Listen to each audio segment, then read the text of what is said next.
염화미 소는 행복입니다.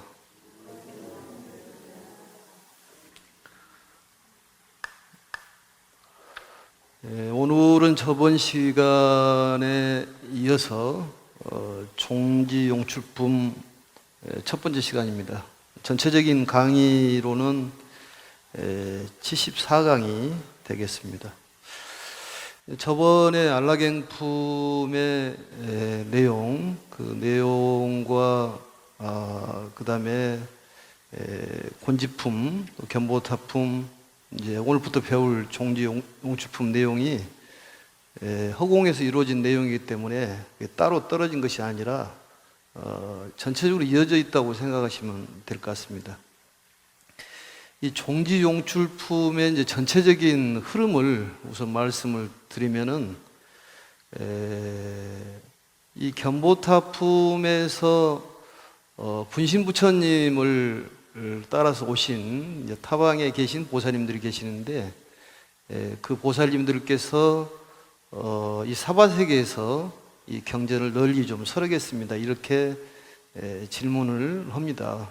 부처님께서 이제 거절을 하시는데, 그 견보타품에서 오신 보살님들, 또 곤지품에서 보면은 그 5종류의 그 대중들이 그 서원을 세우는 거 있지 않습니까? 이만보살께서 서원을 세우시고, 또 500나한, 세 번째는 수학무학 8,000명이 이 타토에 가가지고 부처님의 가르침을 널리 설하겠습니다. 또 네 번째는 야수다라고 이 교단미께서 6,000, 또 야수다라께서 4,000명의 권석을 거느시고 계셨는데, 거기서도 역시 부처님의 가르침을 널리 설하겠습니다, 이렇게 맹세를 합니다.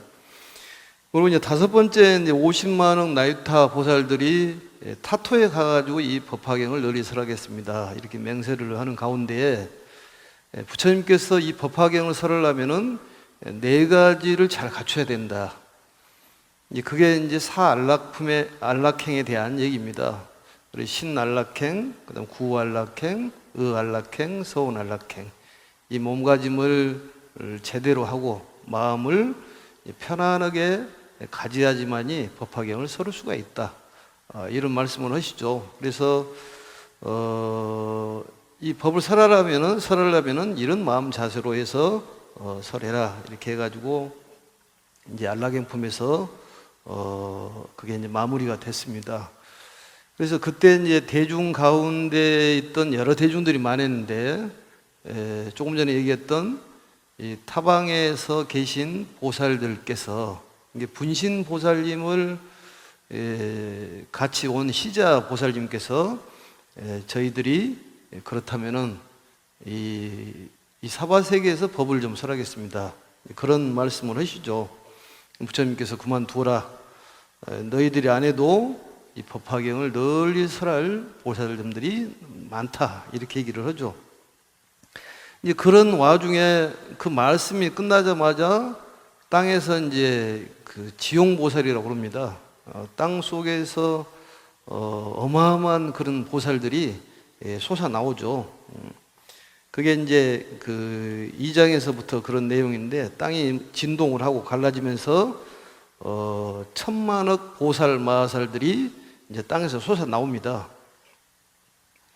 근데 이 보살들이 몸을 갖추고 있는 그 모습이 이제 부처님과 같은 이 금색으로 된 32상을 갖추고 끝을 알 수 없는 그 땅으로부터 이제 솟아 나오는 그런 이제 모습이 등장을 합니다.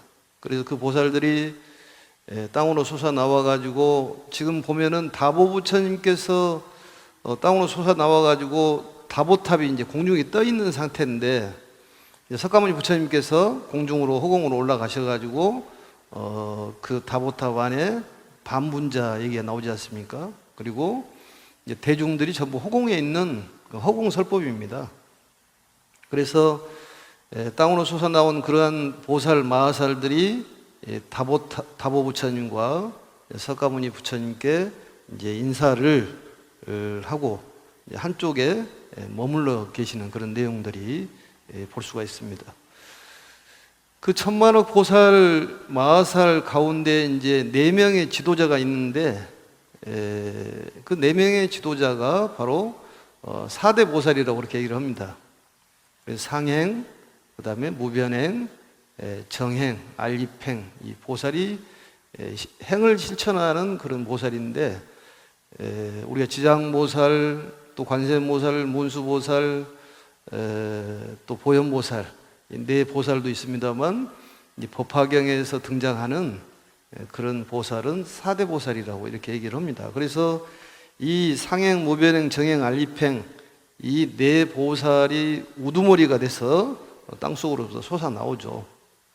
오늘 부처님께 이제 문안 인사를 드립니다. 문안 인사 드리는 내용이 이제 잠깐 이제 대략적으로 보면은 569페이지 아래에서 넷째 줄을 보면은 병이 없으시고 걱정도 없으시며 편안하십니까? 이렇게 인사를 하죠. 그리고 이제 제도받는 자들이 가르침을 잘 받습니까? 이것을 이제 넉자로 줄이면은 안락이도라고 그렇게 얘기합니다. 모든 거 편안하시고 쉽을 잊자 제도는 쉽게 잘 받습니까? 이렇게 또 묻고, 또 부처님께서는 이 피로하게 하지는 않습니까? 그 대중들이 부처님을 성가시게 하지 않습니까? 이런 얘기예요.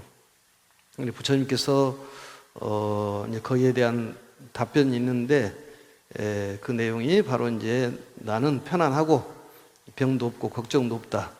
또 중생들도 교화를 잘 받고 또 제도하기가 쉬워서 피로를 느끼지 않다.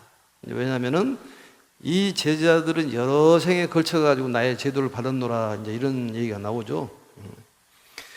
근데 이제 이런 내용들을 보면은 갑자기 땅에서 많은 보살, 마하살들이 땅에서 솟아나온다면은 그걸 한번 생각을 해보세요. 그게 어떤 생각이 드는지, 도대체 이러한 일이 어찌 일어날 수가 있냐, 그런 생각을 할 것 아니겠습니까? 그리고 이제 그러한 궁금증이 많이 생깁니다. 왜냐하면 이제 궁금증이, 어떤 궁금증이 생기냐면은 석가모니 부처님께서는 그 가야성 불원, 가야성 멀지 않는 곳에 가가지고 거기서 수행을 한 6년 하다가 수행을 해가지고 이제 성불을 했는 줄 알고 있는데, 이런 여러 보살들, 마하살들이 그 당신의 제자라고 그러니 의심이 안 갈 수가 없지 않습니까? 그래서 전부 궁금증을 가진 겁니다. 그러니까 여기에서는 이제 미륵보살이 등장을 합니다. 그 전에는 이제 무수보살이 등장을 했는데, 미륵보살이 상수제자로 등장을 해요. 또 실질적으로 미륵보살은 실존의 인물이라는 그런 얘기도 있습니다. 그렇든 저렇든 간에 이제 미륵보살이 이제 등장을 하는데, 미륵보살이 이러한 상스러움을 보고 기이한 일에 대한 이제 물음을 하는데, 그 와중에 이제 분신부처님을 쫓아가지고 그 타방에서 온 여러 보살, 그런 보살도 그게 궁금한 거예요. 그래서 그 모시고 온 부처님들께 이 보살들이 좀 묻습니다. 이게 도대체 무슨 일입니까? 물으니까 그 분신 부처님께서 얘기하시기를 조금만 기다려라. 조금만 기다려라. 보살들도 성질이 좀 급한 모양인데, 요즘에 그 문제가 이제 조급함이 제일 문제다 보지 않습니까? 조금만 기다리면 되는데 성질이 급해서 문제가 생긴다는 것이죠. 부처님께서 이제 분신 부처님이죠. 그 삼전 이 토정에 대한 얘기를 했지 않습니까? 그 땅을 깨끗한 땅으로 만들어 가지고 분신 부처님을 전부 한 곳에 모아 가지고, 그때 석가모니 부처님께서 이 다보 부처님의 계시는 다보탑을 여는 그러한 상서로운 일인데, 기억이 날지 안 날지 모르겠습니다만 그거 하고 지금 맞물려서 돌아가는 얘기예요. 그러니까 법화경은 끊어서 얘기하면 안 되고 전체적인 흐름을 좀 이해를 해야 될 것 같습니다. 그래서 이제 그게 궁금하니까 분신 부처님께 그 시자들이 묻죠. 이게 도대체 무슨 일입니까?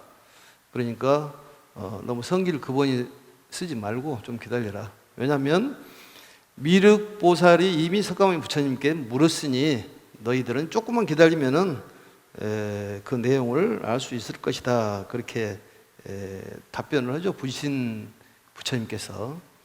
그래서 이제 그러한 질문에 대한 답변을 이제 부처님께서 하시죠. 그 내용이 이제 좀 대충 좀 살펴본다면은 쭉 넘어가 가지고 전체적인 흐름을 보고 있습니다. 그게 이제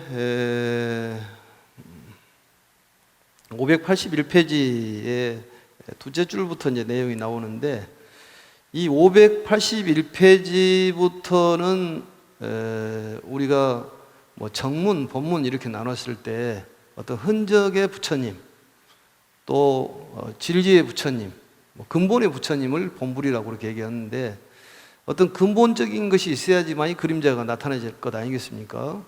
그래서 이제 근본적인 것에 대한 말씀을 하기 위해서 이렇게 초석을 좀 까는 것입니다. 나는 미리 말씀드리면, 나는 석가모니 부처님으로 이 세상에 왔지만 사실은 그게 아니다. 옛날부터 성불을 했다. 그 얘기는 우리 화성유품에서도 찾아볼 수가 있습니다. 대통지승열애 부처님의 그 8명, 16명의 왕자가 있었는데, 그 마지막 번에 그 아들이 성불을 했는데 바로 사바세계를 관장하는 석가모니 부처님이었는데, 그 석가모니 부처님이라는 분이 어느 세월 전에 태어났냐, 500진적급 전에, 오래전에 석가모니 부처님은 바로 성불했던 그런 내용이 화성유품에서 나오죠. 또 연등 부처님의 뭐 제자라고 나오는데, 그것은 서품에 보면은 1월 증명등불이라는 그런 그 등명불, 1월 등명불, 그 부처님께서 8명의 아들이 있었는데, 거기에 8번째 왕자가 연등 부처님이라는 게 나옵니다. 근데 부처님께서는 연등 부처님이든 미륵 부처님이든 석가모니 부처님이든 간에 중생을 제도하기 위해서 이름을 바꿔서 태어난 것이지, 사실은 나는 한 사람이다, 그런 얘기예요. 한 사람이다. 그러니까 우리가 알아야 될 것이, 법신이라는 것을, 지금 법신 얘기가 많이 나오지 않습니까? 뭐 진신 부처님, 화신 부처님 이렇게 얘기하는데, 이 법신은 진리의 부처님이잖아요. 그 진리의 작용의 부처님을 바로 이제 보신 부처님인데, 법신 부처님과 보신 부처님을 진신 부처님이라고 그래요. 그리고 이제 그 진신 부처님이 현실화 돼가지고, 형상화 돼가지고 나타난다, 그 말이죠. 마치 연꽃이 땅에, 진흙 땅에 있지만 그 진흙 땅에서 현실화 되는 그 아름다운 꽃을 피우듯이, 그 감춰져 있는 것을 현실적으로 나타내는 그런 부처님, 또 우리를 직접 제도하는 부처님을 응신, 화신, 그렇게 얘기를 합니다. 그래서 그 지용보살이, 그 땅속에서 솟아나온 보살이 지용보살이에요. 땅지자, 솟아오를 용자. 땅속에서 갑자기 많은 대중들이 솟아나오니까 이게 신기하다. 또 이런 제자들을 보니, 이 사람들은 누구냐? 내가 옛날에 전부 제도했던 제자다, 그 말이죠. 이건 이해가 안 된다, 그런 얘기지. 이해가 되지 않다. 그래서 문수보살이라든지 여러 보살들이 의심이 생기는 거예요. 의심이 생길 것 아니에요. 왜냐하면 나이가 얼마 목도 안 했는데 그 많은 대중들을 제도했다는 것이 말이 되냐? 말이 되냐, 그 말이죠. 그게 이제 유명한 그 비유가 이 부소 장호 비유라고. 이게 부소란 말은 아버지는 젊고 아들은 늙다, 그 말이죠. 예? 아들은 늙어. 이게 이제 이해가 안 되는데, 이 비유를 미륵보살님이 그런 비유를 들어가지고 한마디로 이해가 안 됩니다. 도대체 이건 말도 안 되는 소리를 하십니다, 이런 얘기를 하시는 거예요. 그게 무슨 얘기냐? 얼굴빛이, 우리가 좀 간략하게 보면은 쭉 그 책을 보면서 하는 것이 훨씬 이해가 좀 빠릅니다. 그래서 보시면 589페이지의 두째 줄을 보시면은 얼굴빛이 아름답고 머리털이 검은 25살의 젊은 사람이 100살 된 노인을 가리켜 나의 아들이다 이렇게 말한다 그 말이죠. 그러니까 이게 무슨 얘기냐, 25살 먹은 젊은 사람이 100살 먹은 노인을 보고 내 아들이라고 얘기를 하고, 100살 먹은 노인은 25살 먹은 젊은 사람보다 내 아버지라고 그런 것이 말이 되냐 그 말이죠. 그런 것처럼 석가모니 부처님께서는 지금 성불을 한 지가 40여 년뿐이 안 됐는데 그런 셀 수 없는 많은 대중들을, 그 수가 높고 굉장히 실력이 있는 그런 실력자들을 제도했다니 그건 말이 안 된다. 어불성설이다 그 말이죠. 말이 될 수가 없다 그것은. 그래서 비유를 들어가지고 설명을 해요. 근데 이제 열애수량품에 가보면 이제 그 답변이 있는데 거기서는 믿음의 얘기가 나옵니다. 3번씩이나 내 말을 믿어라. 내 말을 믿어라 해놓고 대중들도 믿겠습니다, 믿겠습니다. 그러니까 거기에 대한 40여 년의 미연 진실을 얘기하는 거예요. 나는 사실은 너희들이 알기로 가야성 불원, 가야성 멀지 않는 곳에 가가지고 단자 6년, 단정은 6년 동안 앉아가지고 안욕따라 삼명삼보리 성불을 한 줄을 알고 있다. 그러나 아실 성불을 이래는 백천만금 나이타하승 지급천이다. 그게 바로 우리를 제도하기 위해서 나타나신 화신이라는 거죠. 그래서 거기에 또 열애수량품에 보면은 비유를 들어가고 설명을 합니다. 그게 유명한 7번째 비유인데 의사유라는 비유가 있어요. 아버지가 아주 유명한 의사인데 이 아들들이 독약을 먹고 취해 있다는 거죠. 독약이라는 것은 오용락을 얘기하는 거예요. 취해가 정신을 못 차린다는 거예요. 그래서 아버지가 여러 가지 약 처방을 도사화합해가지고 약 처방을 만들어가지고 빛깔도 좋고 색깔도 좋고 맛도 좋은 약을 만들어서 주죠. 그러니까 좀 정신이 있는 애들은 먹고 정신이 없는 애들은 안 먹어요. 그래서 극단의 처방을 내리지 않습니까? 아버지가 죽었다고 해라. 사람을 시켜서 아버지 죽었다고 그러니까 정신을 차려가지고 먹고, 또 더 치운 애들은 나타나가지고 또 약을 먹여 살리고, 이런 것처럼 우리 달이 지금 밤에는 뜨고 낮에는 없고, 태양이 지금 밤에는 없고 낮에는 있지만 사실 태양과 달이 없지 않잖냐 그 말이죠. 그대로 존재하는데 우리 눈에는 안 보인다는 거죠. 상주불변한다는 거예요. 그대로 있다는 거죠. 그 믿음이 필요하다는 거예요. 그와 같이 내가 이런 모습으로 태어나고 저런 모습으로도 태어나고 그러는 것이 사실은 그런 게 아니다. 반달로 됐다가 이름이 초승달도 됐다가 금달도 되는 것이 사실은 내 이름은 달이다 그 말이지. 그러니까 법신 부처님은 형상으로 나타나지가 않고 그 진리를 화신 부처님을 통해 가지고 또 화신 보살들을 통해 가지고 우리에게 깨달음을 주는 거죠. 결국은 부처님께서 우리에게 가르침을 주는 목적은 우리를 행복의 세계로 인도하시기 위한 그런 가르침이다 그 말이죠. 그러니까 얼마나 우리에게는 고마우신 분이냐 그 말이죠. 이런 말씀을 듣지도 못하고 죽는 사람들이 얼마나 많습니까? 천지분간을 못 오고 죽는 사람이 그렇게 많은데 그래도 우리는 이런 말씀을 듣고 뭔가 좀 깨달음이 살짝 오잖아요. 완전한 그런 느낌은 오지 않더라 그더라도 이런 거 새로운 세계가 있구나. 그래 부처님께서 말씀이 어떤 흙을 백이라고 얘기를 하고 백을 흙이라고 얘기해도 믿어야 된다는 거예요. 그게 진실이기 때문에. 그러니까 모양이 검정색이라고 해서 그 모양이 검정색이 아니다는 거지. 그 내면을 보면은 하얀색일 수도 있다는 거지. 우리는 겉모습만 보고 얘기한다는 거지. 그러지 않습니까? 진실됨을 이제 얘기를 하는 거예요.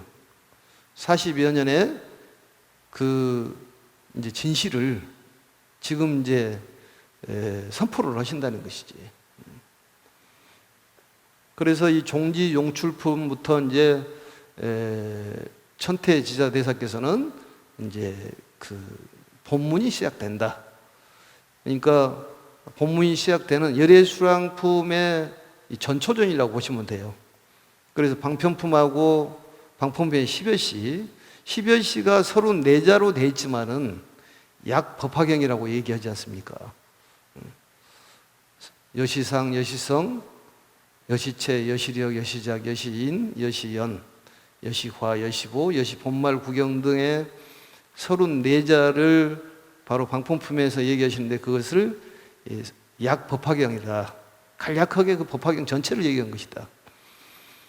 그리고 이제 열애수량품에서 이 비오지장, 아주 비밀스럽게 감춰뒀던 얘기를 이제 털어놓으시는 것이지. 그 출생의 비밀을 얘기하시는 거예요. 나는 이렇게 태어났다. 사실은 마야 부인과 정바랑 그 사이에서 태어난 것이 아니라 원래 나는 부처였다. 근데 그것을 일반 사람들이 들으면 믿음이 가냐 그 말이죠. 그래서 비유를 들어서 설명하는 거예요. 그걸 딱 얘기했을 때 단방에 딱 알아듣는 그런 대중은 바로 이제 사리불 정도는 되는데 나머지는 못 알아듣기 때문에 비유를 들어서 설명하는 거예요. 부처님 설법은 삼주설법이라고 그러잖아요. 법설주, 비설주, 인연주. 비유를 들어서 설명하는 거예요. 그래서 어진 의사를 비유를 들어가지고 설명을 합니다. 사실 그런 것이지 내가 이러한 모습 저런 모습으로 너희들을 위해서 이름을 달리하고 일반 사람도 그러잖아요. 집에서는 엄마 아빠 이렇게 얘기하지만 다른 데 나가면은 다른 이름을 또 갖지 않습니까? 또 물이라고 하지만은 물의 이름이 다 다르잖아요. 나라마다 다 다르잖아요. 그러듯이 달리 부르는 것이 하나를 지칭한다 그런 얘기예요. 그걸 알아야 돼요. 그러니까 부처님은 한 부처님이라는 얘기입니다. 그리고 여러 가지의 이름을 갖고 나타나는 거예요. 우리가 그 만불명호라고 있잖아요. 만불명호. 만불의 부처님의 명호가 있는데 만불이든 10만 불이든 억불명이든 간에 한 부처님을 여러 각도로 얘기하는 것이다. 그런 얘기입니다. 결국 우리도 화신이라는 얘기예요. 그에 우리는 뭐라고 그랬습니까? 그걸 열애사라고 그랬잖아요. 그러니까 항상 자신감을 가져야 한다니까요. 누누이 얘기하지만은 우리는 부처님의 그 일부분이기 때문에 우리가 귀를 떼가지고 나라고 얘기할 수 없고 코를 떼고 나라고 얘기할 수 없지. 이걸 다 합쳐야지만 내가 되잖아요. 그러듯이 우리 한 분 한 분이 전부 부처님의 분신이라고 생각하시면 되는 거예요. 그래서 부처님의 분신을 다 모아가지고 딱 설정을 해서 석가모니 부처님의 이제 하나의 몸으로서 그 열었지 않습니까? 그게. 이름은 다 다르잖아요. 다 한 부처님이에요. 한 사람이 대통령을 오면 대통령이라고 얘기를 하고, 국무총리면 국무총리라고 이름을 하고, 장관이면 장관이라고 얘기할 뿐이지, 한 사람을 얘기하는 거예요. 이모, 고모, 삼촌, 다 한 사람인 거예요. 그런 것이지, 이름만 다를 뿐이지, 사실은 하나다는 것이지.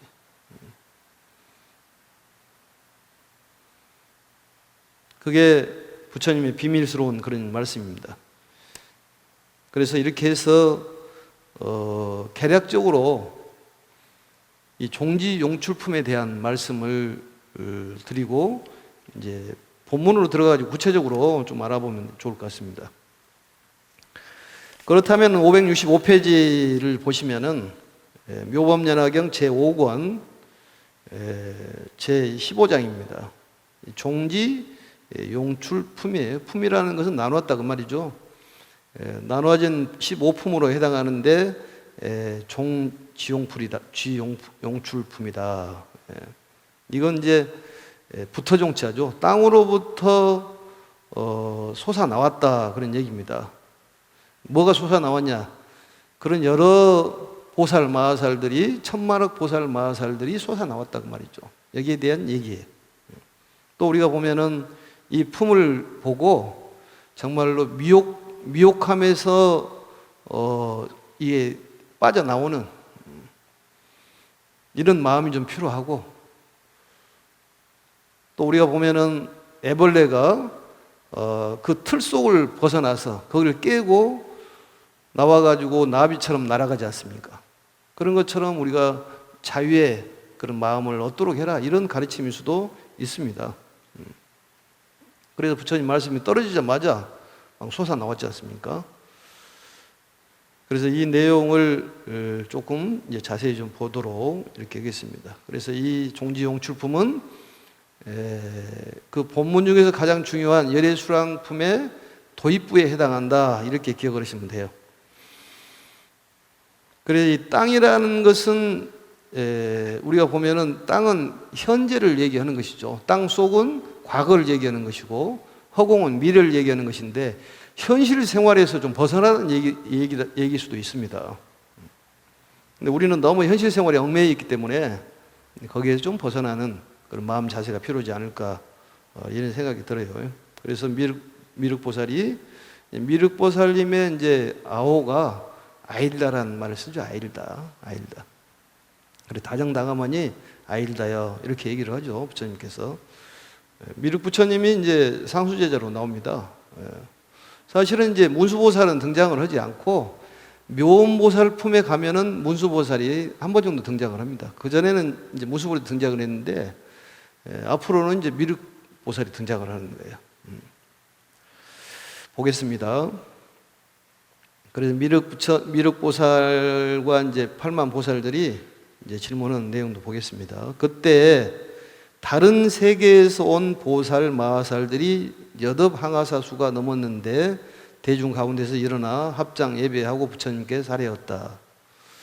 이 다른 세계에서 온 보살 마하살이라는 것이 바로 타방국토에서 온 견보타품에서 보면은 바로 분신 부처님을 따라서 온 시자 보살들을 얘기하는 거예요.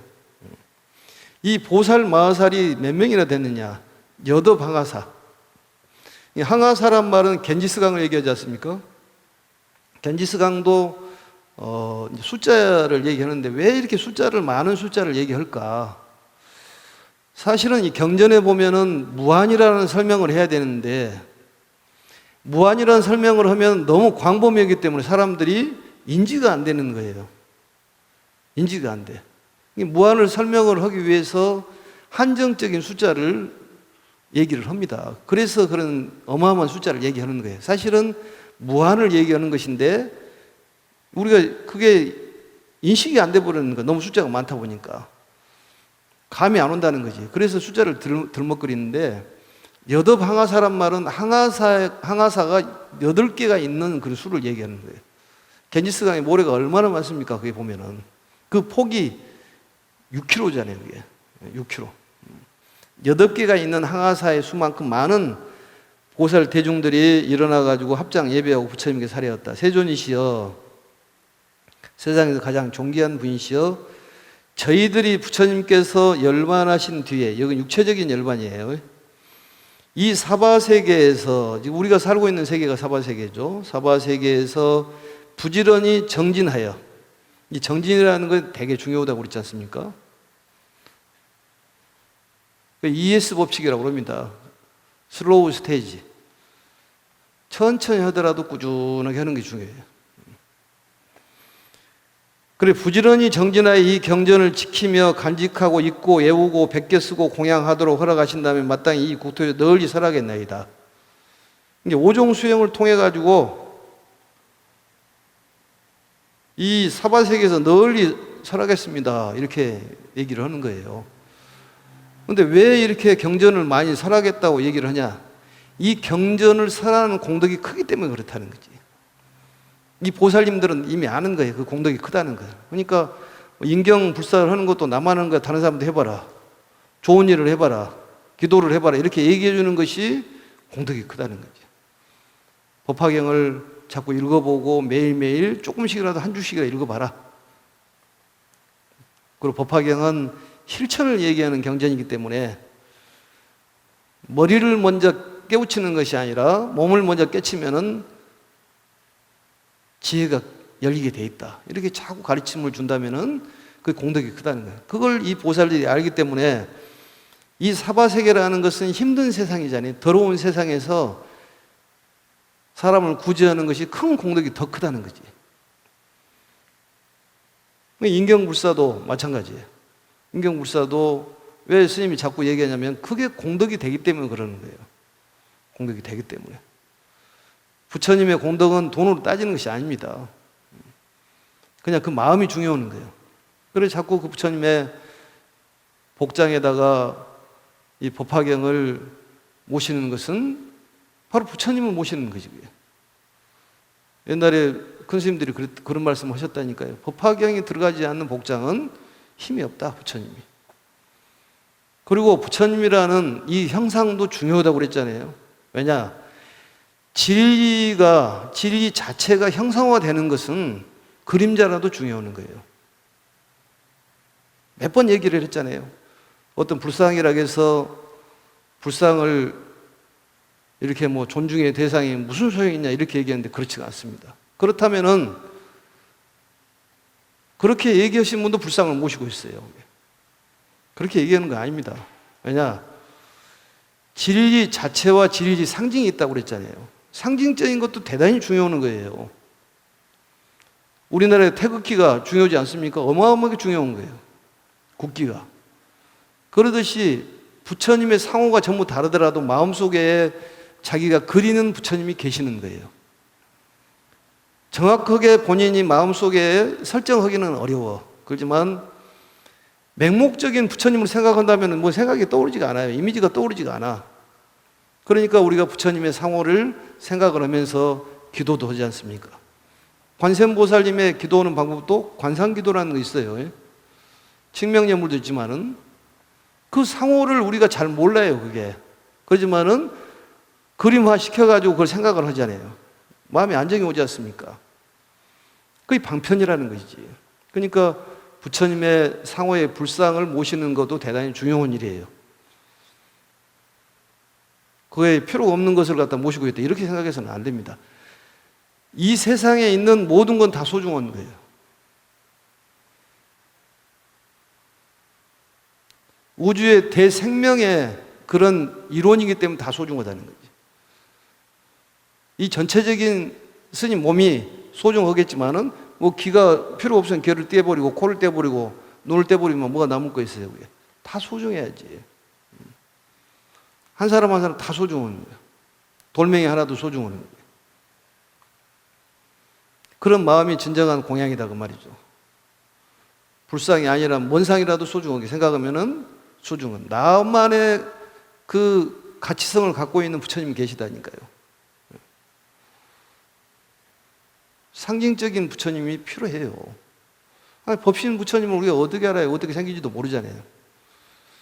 본인이 그림을 그릴 수 있는 여건을 마련해 줘야 되잖아요. 그렇기 때문에 석가모니 부처님이 인간으로 이렇게 현실화된 거예요. 그러지만 석가모니 부처님 보면은 젊을 때하고 나이 드실 때하고 얼굴이 다르잖아요. 딱 찍어서 이런 분이 석가모니 부처님 얘기가 어렵다는 거죠. 그러더라도 우리 마음속에는 그래도 어느 정도는 그릴 수가 있지 않냐 그런 얘기입니다. 그래서 상호도 중요한 거예요. 그게 하나는 알고 둘을 모르기 때문에 불상이 필요 없다 이렇게 얘기하는 거예요. 그렇지가 않습니다. 이것이 중요하면 다 중요한 거예요. 또랑물이 중요하지 않다? 그렇지가 않습니다. 또랑물이 없으면 바다를 이룰 수가 없습니다. 이 세상에는 중요하지 않는 것이 없다는 것이지.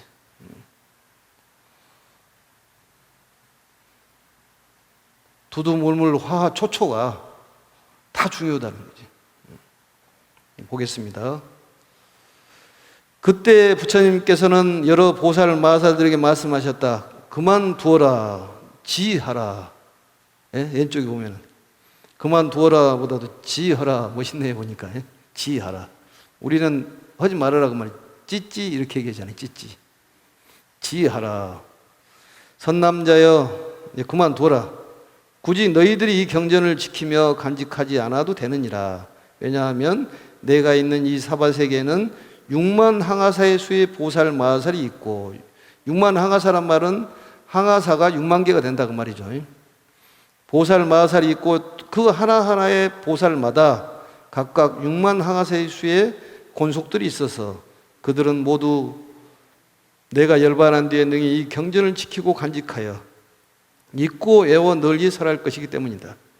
너희들이 얘기하지 않아도 이 사바세계에는 이러한 훌륭한 보살 마살이 있다, 그런 얘기입니다.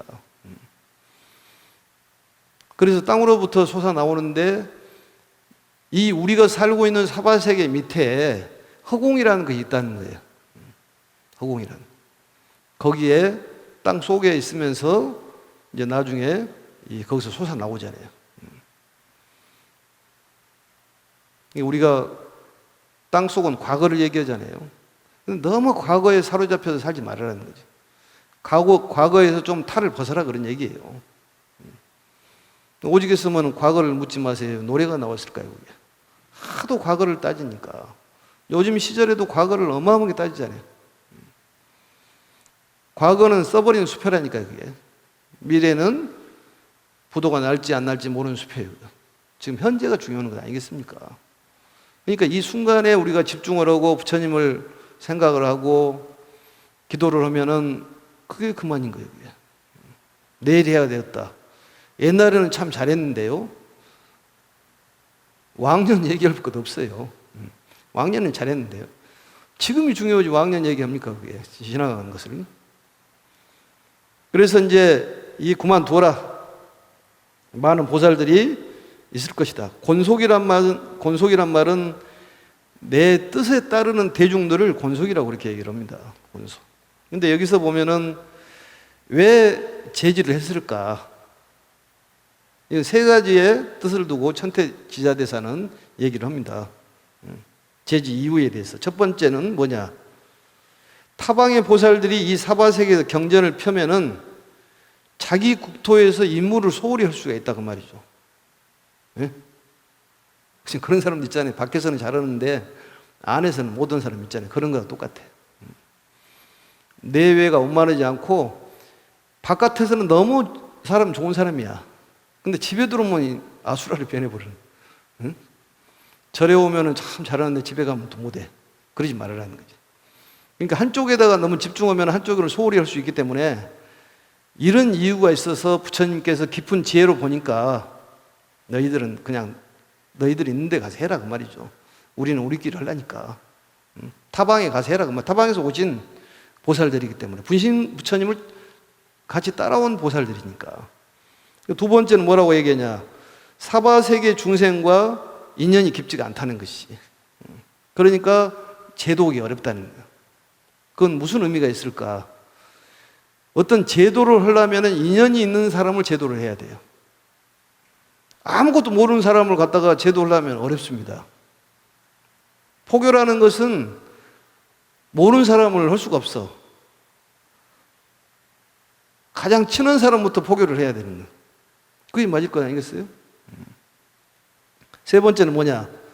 타방의 보살에게 이 법화경을 펼 수 있는 것을 허락한다면은 그 땅 밑에 있는, 이제 앞으로 나옵니다만, 하방에 있는 그런 이제 보살들이 또 많이 있잖아요. 조금 있으면 나옵니다만. 그런 보살들이 이제 그 보살들을 불러야지만이 구원 실성에 대한, 옛날에 내가 부처였다는 걸 설명할 수가 있잖아요.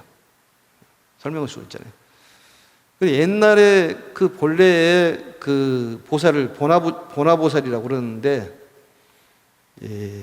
석가모니 부처님이 지금 얘기하는 것은 무슨 얘기냐면, 화신 부처님을 깨고 본래의 부처님을 얘기하기 위해서 지금 얘기를 초석을 까는 거예요. 그러면은 본불 부처님을 얘기하려면은 내가 옛날에 제도에 있던 보살들이 이렇게 많다 얘기를 해야 될 것 아니겠어요?